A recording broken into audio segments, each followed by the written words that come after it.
Hello, and thank you for joining us. This is No Soundbites Allowed, and I am your host, Michael Voss, Dragon of the Southern Tier. I'm happy to be here with you today. And we're going to be speaking about a very important case that was just decided by the Supreme Court today on May 17th, just a few hours ago. And there is a lot that is going to be affected by this law. It is very important, especially for those that are looking at the red flag laws and the potential of a national red flag law being put in place, as is the desire by the Biden administration and many Second Amendment detractors. So we're going to be looking at this on what this ruling said, and how does it apply to the Second Amendment as well as red flag laws. Now, before we get started with that, we do want to mention that if this is the first time you are seeing our program, we welcome you and thank you for joining us. And we want you to know that we do long-form political commentary. And every week on Sunday at 2:30 p.m. Eastern Standard Time, we do a live stream on YouTube, Facebook, Twitter, DLive, basically all the social media that we can access as long as the internet overlords allow, to be able to bring you all the information and to allow you to speak to us, to express your First Amendment rights, to tell us what you think about the issues that are affecting us all, both in the United States and around the world. So we hope to see you every Sunday at 2:30 p.m. Eastern Standard Time to join in the expression of free speech from anywhere in the world, and even to call into the program and let us know what you think. With that said, let's address the issue of the day today, which is this ruling, which is from the Supreme Court of the United States on Edward A. Canigula, I believe that's pronouncing the name correctly, who is the petitioner versus Robert F. Strom. Essentially, this is Rhode Island versus an individual. And the key issue here is the caretaker, the community caretaker function. This is a ruling that's come about most recently since, I believe it was 1973, when it first came into effect, and has been affecting laws since that time. In fact, let me show you, as being cited here by the professor of criminal justice Jack E. Call at Radford University, noting that in 1973, the Supreme Court decided Katie versus Dombrowski. And at that time, they created a precedent which was known as the community caretaker function. To put this into more common terms, essentially, what was found was that the Supreme Court decided that it is possible for a police officer to access the property of an individual without a warrant under certain extreme cases, certain exigent circumstances, which would mean that they would have the right, if this was a matter of their normal caretaking, to be able to look into someone's car, as an example, if that person was, they believed, was injured, about to become injured, was a danger to themselves, imminently a danger to themselves or others, or some other crime or matter, some other care and concern was there.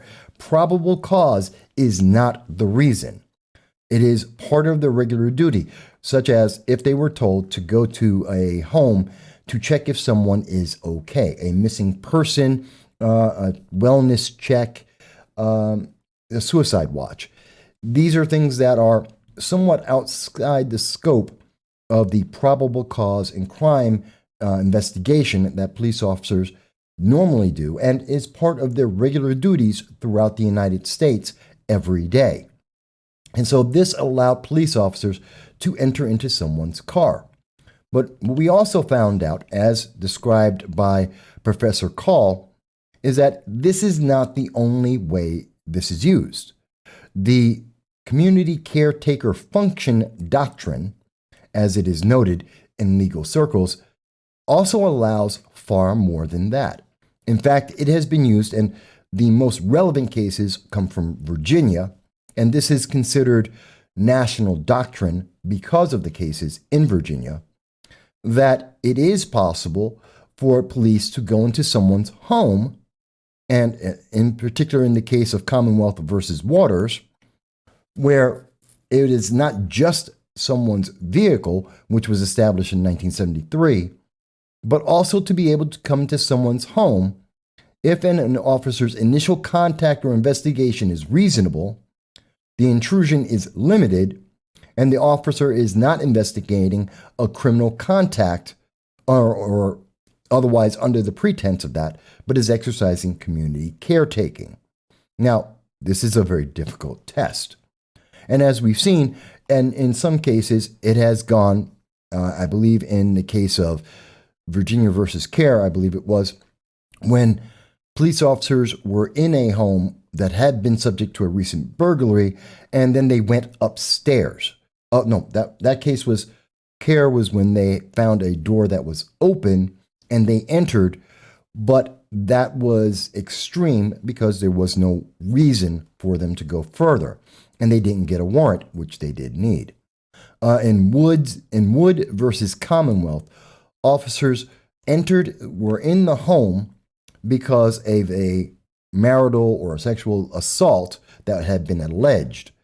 And in that home, while they were waiting for social services to come and take the children away, because the home was too dangerous for the children to be in due to the alleged assault, officers went upstairs because they could tell or detect a foul odor. And so they were looking to see if there was anyone else in the household. And that's something they could not do. They were not justified to do so, but they alleged that they were doing it because of the community caretaker function doctrine. Again, there is a lot of wiggle room in this. But essentially, what we are understanding is the community caretaker function is a means by which police officers are able to go into someone's property, whether it be a car, which was initially established in 1973, or into someone's home, which has been much more recently decided, and to do so without having a warrant. And in those cases, they may take people's property or engage in other legal action. So this is important. And this is important because we see many of the elements of what is going to be decided in this specific case.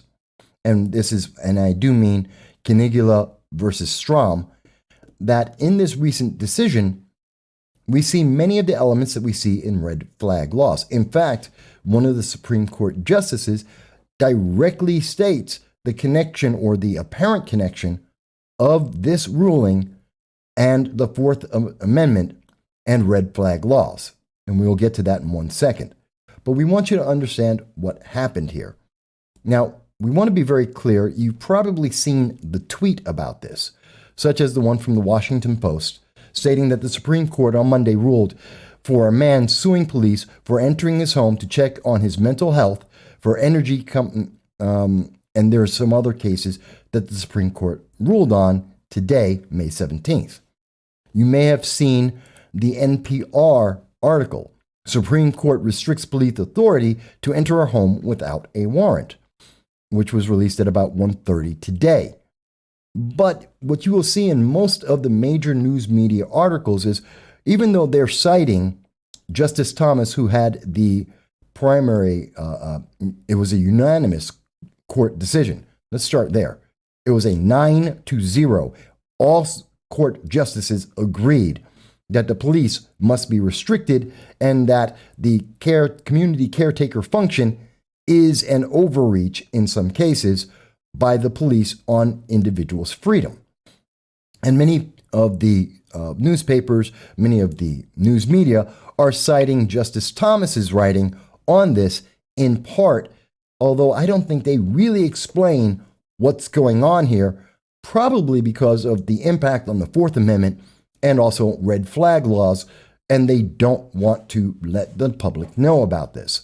That's my belief. because I believe they could discuss it far, far more and have more of the quotes of what the justices, many of the justices, had to say, especially in reference to the red flag laws. And this is a big deal because we've been covering red flag laws for a long time. It was back in 2018, August of 2018, when we have presented to the New York State Legislature, both the Assembly and the New York State Senate, a 5,000-word multi-page report with over 150 sources compiled over 6 months addressing the red flag laws, its problems and its limitations, and the failure of the promises from multiple states on red flag laws. And we have spoken at length about red flag laws. In fact, most recently on April 13th of 2021, when we spoke to Rutgers University about the red flag laws, the New Jersey red flag law, what the actual consequences are of that law, and what the potential of the consequences of bills like S-292, introduced by Senator Mark Rubio, and what is being extolled by Joe Biden as potential national red flag law bills. Okay, so with that said, let's try and get into this a little bit. And I hope that this is making sense. I know we're trying to take out the legal mumbo jumbo here. We're trying to make it as simple as possible. Now, what we understand in this case, essentially a husband and a wife had an argument. The husband took out his firearm, a handgun, which was unloaded, and placed it on a table. And he said to his wife, "Why don't you just shoot me?" Effectively. Now, many husbands and wives and significant others have arguments. Often they will say things that are outrageous in the heat of that moment. Sometimes those things are very scary.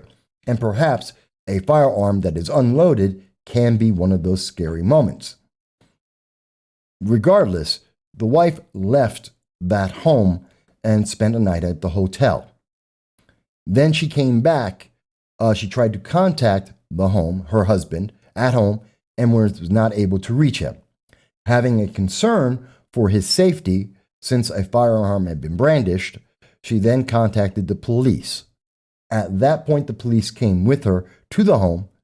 Outside of the actual home, they encountered the husband on the porch. Police spoke with him, convinced him to go and have a psychological evaluation done. When the husband left the home, it was at that time that police convinced the wife to allow them to confiscate multiple firearms in the household, and thus came the lawsuit. Because neither the husband, as he has alleged, nor the wife, as she has stated, gave permission to do so explicitly to the police. Police, as it is alleged in the case, misinformed both the husband and the wife to allow them to have access to the firearms and to take them. But the initial question isn't the misrepresentation by the police. It is, did the police have the right, in this case, to enter the home without a warrant to seize the property of a private individual? Now, there are many elements in this that are very similar to red flag laws, where we have an individual who is stated to be a threat to themselves or others, a firearm that is present or has been brandished, a claim by a household member, police acting in the, quote, best interest of that individual and the community, and the seizing of private property. All of this done without someone's due process, without there being any court case, without any crime having actually been committed. So this is very much a red flag law. Now, the reason why this was not done as a red flag law, and red flag laws do exist in Rhode Island, and they exist under the extreme risk protection order under Rhode Island General Law 8-8.3. And this contains almost all of the common elements we see in red flag laws. That someone in the household claims that someone is a danger, an imminent danger to themselves and or the community, that a firearm is present, and that they are requesting for the state to step in and to remove that property, and that person is not notified beforehand, nor do they have the due process for anyone to defend them at that meeting of the state to take away their property. But this was not done as a red flag law. This was not under the Rhode Island red flag legislation. This was done as a community caretaking service, a concern of the wife to make sure that her husband was okay. So there is a difference here. And again, just to be clear on this, this is the law, and all links for everything we're discussing will be in the description of the video on YouTube. And this is the actual Rhode Island Extreme Risk Protection Order. And we can see in this, and you'll be able to look it up for yourself more clearly, that we see several of the normal stipulations. That for an extreme risk protection order to exist, there has to be a recent act or threat of violence, which existed here. There has to be a question of the respondent's mental health or their history, whether or not there are alcohol and other controlled substances that exist.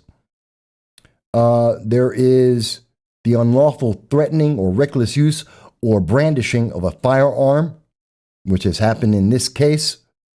The respondent's ownership, access, and or intent to possess firearms, which exists in this case.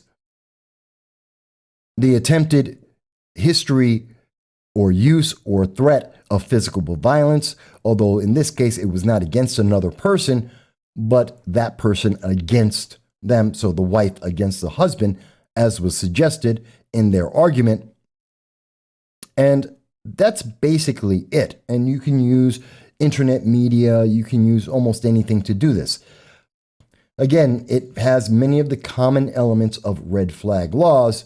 The difference here is the wife did not file a red flag action, which would have been decided by a judge and the law enforcement without the husband's knowledge, and therefore would have given them a warrant to come and take his property. The key difference here is getting that warrant.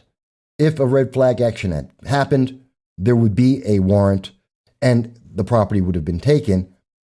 In this case, since it was not a red flag law, there was no warrant, but again, property was taken. Again, the question does come up, though, is this justified? Is this a violation of the Second Amendment and the Fourth Amendment? We believe it may well be. And in fact, so did the Supreme Court. So we want to try and make sure we're making this clear, what is similar and what is dissimilar. And I think we've established that well. So let's actually look at what the Supreme Court justices had to say. And then we can conclude what this will mean for the future. Now, in the major opinion, which was done by Justice Thomas, in his delivery, many people will focus in on what has been identified by the news media, their quote. But I think it's important to understand that Justice Thomas is addressing the fact that the community caretaker exemption was initially meant to be very limited. In particular, limited to automobiles and property of an individual on public highways. That this was a very limited scope and not as wide as it has become, as the Virginia cases we've identified have shown. Further, he goes on in this, and I want to make sure I find the correct spot here for you. And he does admit that the Fourth Amendment does not prohibit all unwelcome intrusions on private property. It is possible for a police officer, as an example, if they saw that someone inside a home was brandishing a firearm and it would appear that that individual was looking to target another civilian, another individual with that firearm, they could then enter that home. That is permissible without a warrant, and similar cases in that manner.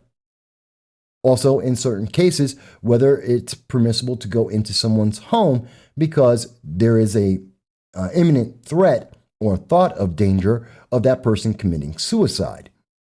Although the justices split on the idea, if you say Joe Smith hasn't been seen for 24 hours, and we are concerned about Joe Smith's well-being, can the police enter a home to check if that, especially if, say, Joe Smith is elderly, and so therefore may have been injured, do they have the right to enter that home without a warrant? The justices are split on that. Some say yes, some say no. So we have to look at this and wonder what's going on here. And what Justice Thomas notes is the First Circuit's appeals court community caretaking rule, however, goes beyond anything the Supreme Court has recognized. They have gone far beyond. The scope of what they have allowed in this case and in other cases is too much. It impedes on the private rights of individuals on the Fourth Amendment basis and therefore also the Second Amendment basis. The police did not have the right to go and take, in this case, the firearm of the husband. There was no immediate present threat. No one was in danger. And even though he was being admitted for or going to get a psychological exam, there was no threat. And they had no right to go into the home to take property. They didn't have a right to do this, especially since neither the husband nor the wife had the opportunity to defend themselves in a court of law. And this is something we see with red flag laws. They didn't have a right to defend themselves. They were not given due process, and no crime was committed. No crime existed. The husband had not committed a crime.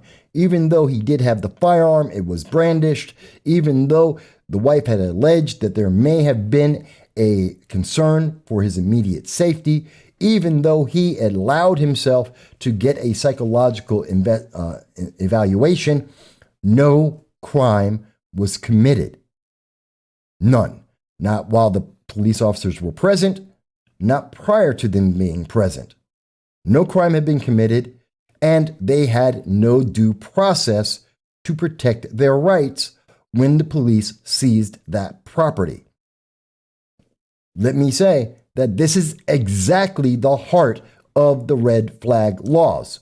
The denial of due process of an individual prior to and at the time that their property is being seized. This is the core element of the red flag laws, and it is done under the guise of community caretaking, that this is a protection for the community to protect individuals from themselves and protect others. It is community caretaking. This is the heart of the red flag law. This is its intent, to prevent suicides, which has never been proven. In every study that has been done thus far, there is no evidence that red flag laws reduce any suicides, and there is no evidence that it prevents crime. But yet this is the core element of it, that it is prevention. It is action before something has happened. It is if we're looking at the movie Minority Report, this is pre-crime prevention. Action before anything has ever happened, therefore infringing on the individual's rights, both their rights of the Second Amendment, their rights to freedom of choice, life, liberty, and the pursuit of happiness, as well as the Fourth Amendment and the 10th Amendment, the 14th Amendment, many others. That is a contention that we have made many times on this program and overall. And to go back to the Supreme Court and Justice Thomas, he did also note that they did not find that the respondents' actions, that the police, their actions were not like that of a private citizen whom would have had authority to go in and help. So looking at the exclusion, the community, I love this word, it's so community caretaking rule, if we're looking at that, one of the exceptions that was allowed for automobiles is that, is this something that any citizen would be able to do if they were present instead of a police officer? Well, a regular resident would not be able to enter someone's home and take their property without a warrant, without some legal authorization, and without any crime being committed or imminent harm being present. Therefore, the police could not do it either, especially not under the setting of community caretaking. So that's one of the things that's very important. But I believe that one of the bigger questions actually comes from Justice Alito, who also made a statement, who is not being quoted by any of the major news media whatsoever. Justice Alito, in his concurring statement in this 9-0 decision by the Supreme Court, is speaking specifically, and he cites in direct context in Section 4 of the majority opinion of the justices from the Supreme Court. He states that this case also implicates another body of law that petitioner glossed over, the so-called red flag laws that some states are now enacting, now in 17 states in Washington, D.C. These laws enable the police to seize firearms pursuant to a court order to prevent their use for suicide or the infliction of harm on innocent persons. He goes on to say, they typically specify the standard that must be met and the procedure that must be followed before firearms may be seized. Provisions of red flag laws may be challenged under the Fourth Amendment, and those cases may come before us. Our decision today does not address those issues. So in essence, what Justice Alito has said is this isn't a decision on red flag laws, even though he acknowledges there are many similarities and the same core exists in the red flag laws as the community caretaking function that we have seen being used throughout the nation and being exemplified in Virginia as case law for the rest of the nation. What does this really mean? Let's boil this down. It means that we have, once again, where all justices agree that the police do not have a right to eliminate the due process of any American citizen, that they do not have a right to arbitrarily take personal property when no crime has existed and no threat towards any individual exists at that moment. That is an important distinction. And that is the core of the red flag laws. And Justice Alito acknowledges very clearly that there are challenges to red flag laws that are coming and that the Supreme Court will be looking at. He has acknowledged that this is something we must address as a nation and must come to a decision. Is it okay for a court to decide without someone being able to defend themselves to take away someone's property without any crime having ever been committed? This is a big deal. It changes everything about American life. When the government can come and change your life, that they can come in and affect your ability to work, to earn money, your reputation, your social standing, your ability to participate in events with your children. All of these things are affected by red flag laws without ever having committed a crime, just because someone said so. And in essence, in every red flag law, it is someone who says they have a concern, even though no crime has been committed, that no one has done any wrongdoing, and then the courts act. And no one is present to actually defend the person being accused. No one is there to give them the opportunity to speak for themselves and to defend themselves against accusations. This is absolutely important, and I have always found it to be important, and we look forward to seeing this in the Supreme Court. And we have to believe that if, as in this case, if the Supreme Court, all 9 justices, looked at this case and said it is wrong for the police to act without a crime, without someone in danger, and to enter their property and to take their property without having permission, that this is wrong, that this is beyond the scope of community caretaker function. This is beyond the scope of what the police and law enforcement and the courts are allowed to do, and therefore must be restricted. And I believe that this is similar to the basis and reasoning why we will see red flag laws struck down, as they should be, because they violate and they are an extreme exception of the power of government over individuals. I believe firearm owners should take a moment of happiness and a positive outlook for the future of red flag laws. And for those who are creating red flag laws, like Senator Marco Rubio, like Joe Biden, and many others who have decried and denounced Second Amendment rights and firearms in general, and firearm owners in general, that we have a ray of hope that it is possible. Even the most liberal justices on the Supreme Court at this time would agree that this is too much, that we have gone too far, and we are taking away too many rights from individuals without any true reason, that this is an overreach of the government seeking more and more power with no justification. And in our nation, that is not permissible. It may be allowed in other nations where they don't have a Second Amendment right, but in America, we do. And that right trumps and is superior to the desire of individuals who don't like firearms or who make allegations without actual proof of any crime existing.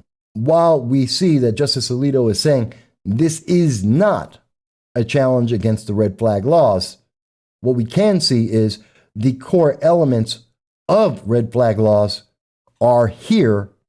And if that core is struck down, well, there's a saying, I believe it's the fruit of the tree is poisoned by the root of the tree. I believe that's the legal standard. Essentially, that if you start with a corrupted or wrong position, then it doesn't matter what the outcome is. It's still wrong, invalid. It is against the law because you have violated the law at its core. If the core of the community caretaking function is a violation of individual rights, a violation of the Fourth Amendment in this case, and potentially also, I would say, due process as well as an extension of that, then it is wrong in red flag laws as well. Because again, that same core is the element. And I believe the key in each of these elements, and as described by each and every one of the justices, is that no crime has taken place. No injury is imminent nor expected. That this is not correct and should not be upheld. And this is stated by Justice Kavanaugh, This is stated by Justice Alito. This is stated by Chief Justice Roberts, as well as Justice Breyer. And, of course, the majority opinion that came from Justice Thomas. Red flag laws are a problem. They violate multiple amendments and actual constitutional rights, inherent, inalienable rights of the United States citizen. And in the same way that we have seen that community caretaker function is a violation of individual rights and have grown since 1973 and now encompass things never imagined by the Supreme Court, never imagined initially, where it was only limited to vehicles and now encompasses people's homes. It is an incorrect action. And the Supreme Court is now pushing the needle back and giving back to the rights of the American citizen the powers they inherently always had. This obviously is not the end of the story. We will see red flag laws appear before the United States Supreme Court. We know that as of this decision today, the decisions by the Ninth Circuit Court seem to be in jeopardy. The Ninth Circuit Court recently decided that Americans do not have a right to have a firearm or to defend themselves outside of their door. Once you leave your home and take a step outside, you no longer have a right to defend yourself.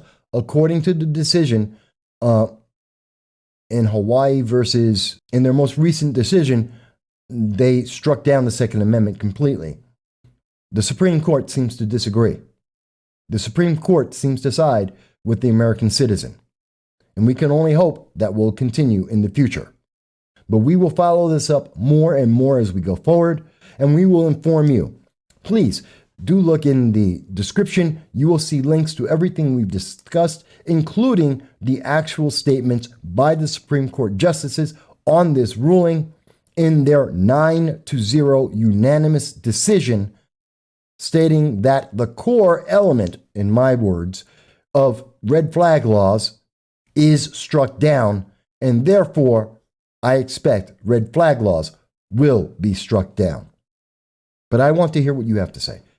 Have we misunderstood something? Did the Supreme Court of the United States misunderstand? Is it just simply because the Supreme Court is a 6-3 court, even though this was a unanimous decision? Will packing the court change this decision in the future? We want to hear what you think. Please do leave a comment. And if you have found this to be interesting, if you have found this to be informative, please like and share. And most of all, please do subscribe so that we can continue this expression of the First Amendment, of our freedom of speech, to understand what we all think and to get to a better place in our nation and as an example to the rest of the world. And we look forward to seeing you every Sunday at 2:30 p.m. Eastern Standard Time. Until the next time, we thank you and we hope you'll be well.